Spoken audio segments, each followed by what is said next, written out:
people may or may not ask as coaches, because I mean, with coaches that I've come across or talked to, it seems like they don't necessarily ask a lot of these questions. And the first one, it seems like a very simple question, but it'd be like, why do you coach? Like, what's the point? What are you trying to do? You know? And so like if you were to say give your reason as a coach, like and it could be different depending on the age or whatever, but if taking that out of it, just as a human, if you're going to coach at any team at any level, why why would you personally, Andy, be doing it? Like what is the reason behind that for you? Yeah. Well, are you asking me like for my stage of life and the whole bit? Sure. Like if like you'll be like one example and then we Yeah. can kind of generalize it from there. Yeah. Well, I could give you a couple actually. The first time I ever coached was in the OHL level.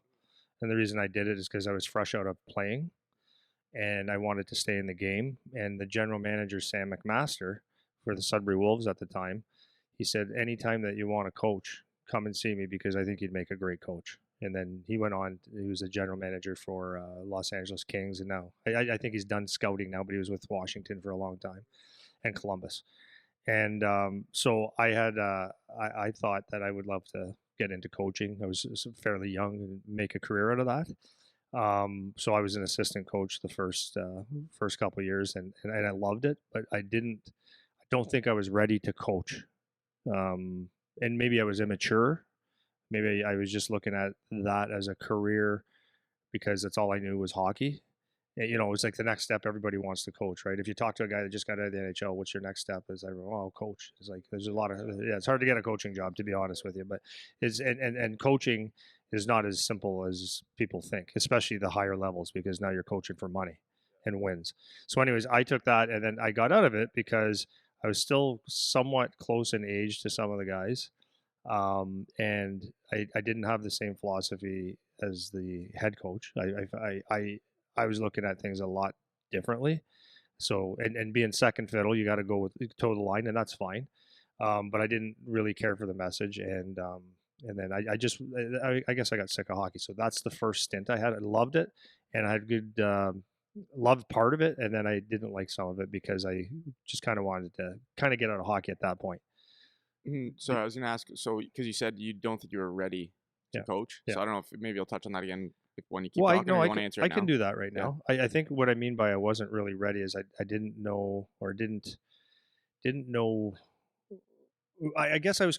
I think what didn't help me is that the coach, the head coach at the time, didn't have a legit plan. He didn't have like a real philosophy. It was just. I mean, this is in the '90s, right? So and that's fine. He's a head coach. Do what you want. But it was never we sat down and went through that and said here's responsibilities. It was just everybody kind of winging it. So it was less structured, which is fine. But I don't think I was ready because I think I still wanted to play. You know what I mean? I knew that there was times where I think I want to go back out and play.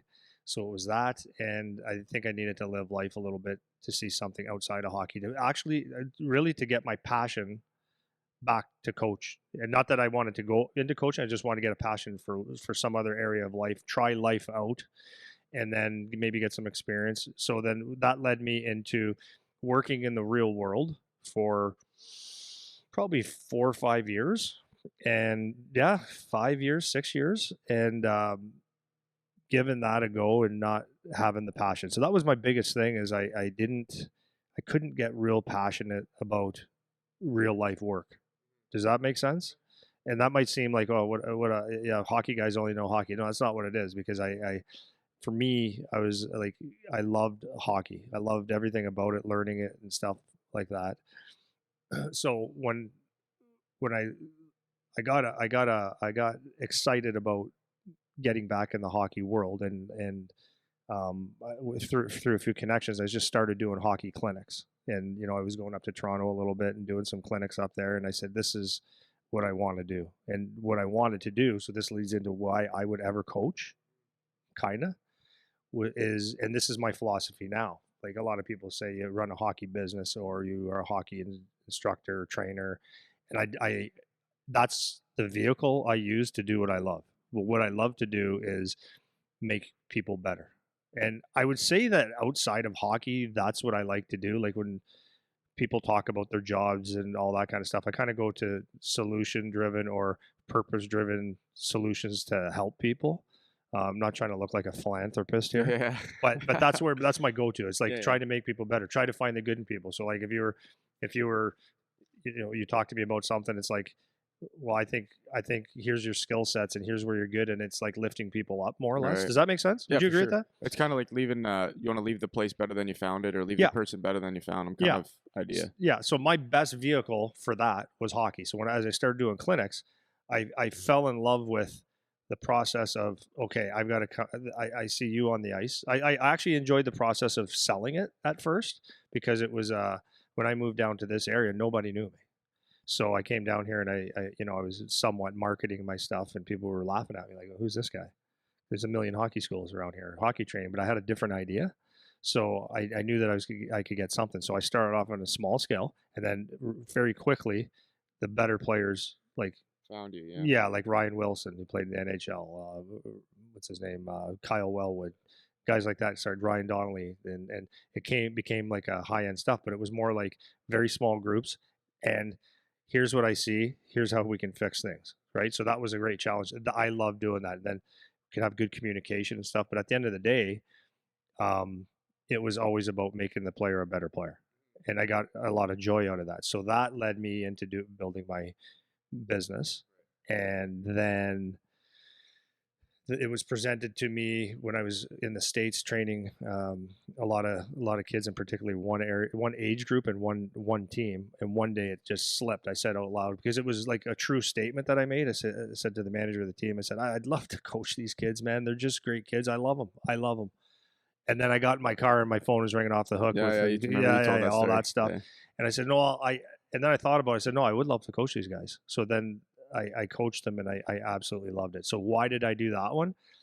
It was for love of the game. That's for me. It was love of the game and teaching kids, right? And then when I coached Charlie for a couple years when he was very young, it was the coaching was like non-existent.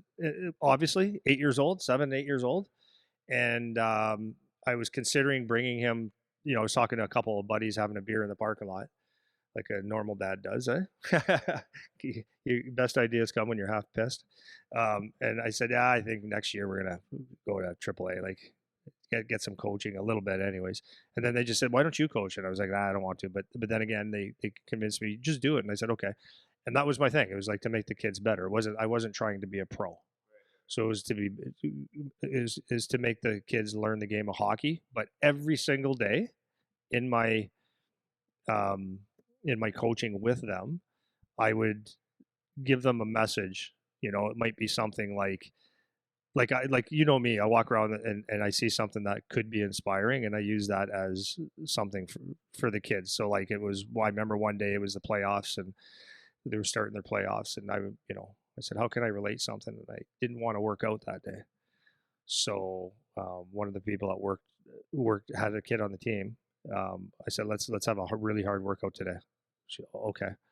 So then I went to the before the game, and that was my message. I said, you know what, guys, like this is gonna be hard things that you got to do, and there's jobs on the ice that you don't want to do, or are reluctant or scared or whatever, or you don't feel like it.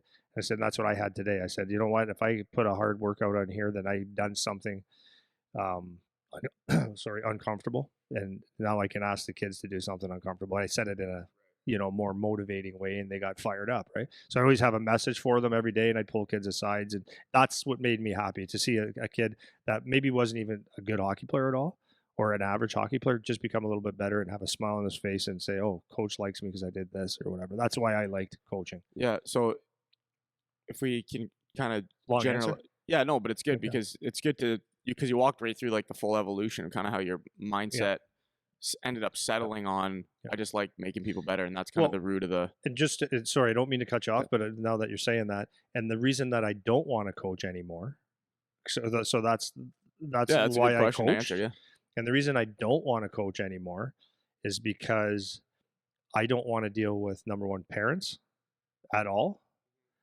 and I don't want like, and if I was to do it at a professional level, like you'd have to do, or like I mean OHL or junior or something like that, you'd really have to make it worth my while to put up with like doing all the video because it's a lot of work. So at this point in my life, I have no interest in coaching a team because I could not handle parents right now, Yeah, you yeah. know. So I get that for and I sure. just only want to make kids better, the kids that want to get better. So